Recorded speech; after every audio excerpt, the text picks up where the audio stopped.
আসসালামু আলাইকুম। এই আপডেট ফার্মার ব্লকে সবাইকে আবারও স্বাগত। আমরা খরার ধানের বীজ প্যাক করতে দিয়েছি, আর কেমন হয়েছে সেগুলো দেখাচ্ছি। আমরা বীজতলায় কেমন করে ছোটাচ্ছি আর কি পরিচর্যা করব সেই ব্যাপারে আজকে এই ভিডিওটা বানানো। আপনারা নতুন হয়ে থাকলে আমার চ্যানেলে অবশ্যই সাবস্ক্রাইব করে বেল আইকনটা বাজিয়ে দেবেন, তাহলে এই ধরনের সমস্ত ভিডিও চাষবাসের বা মৎস্য বা মাছ চাষ কীভাবে করতে হয় সেগুলো আপনাদের ভিডিওতে মোবাইলে চলে যাবে এবং দেখতে পাবেন। চলুন আপনাদের দেখাই যে ধানের বীজ কেমন ট্যাগ হয়েছে আর বীজতলায় আমরা কিভাবে ছোটাচ্ছি বা আমরা কিভাবে তৈরি করেছি বীজতলা, চলুন দেখাই।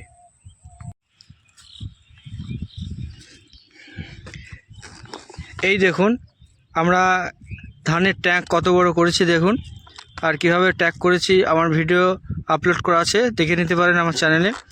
আর এরকম করে ট্যাগ করার পর আপনারা এই দেখুন বীজতলা, আর আপনারা এইভাবেই ট্যাগ করে বীজতলায় বীজ ফেলবেন, তাহলে দেখবেন খুব সুন্দর বীজ হয়ে যাবে। আর বীজে কী সার কী পরিচর্যা করতে হবে সেগুলো নেক্সট ভিডিওতে জানিয়ে দেবো। আর এই রকম নিত্য নতুন ভিডিও পেতে হলে অবশ্যই আমাকে সাবস্ক্রাইব করে দেবেন। আসসালামু আলাইকুম।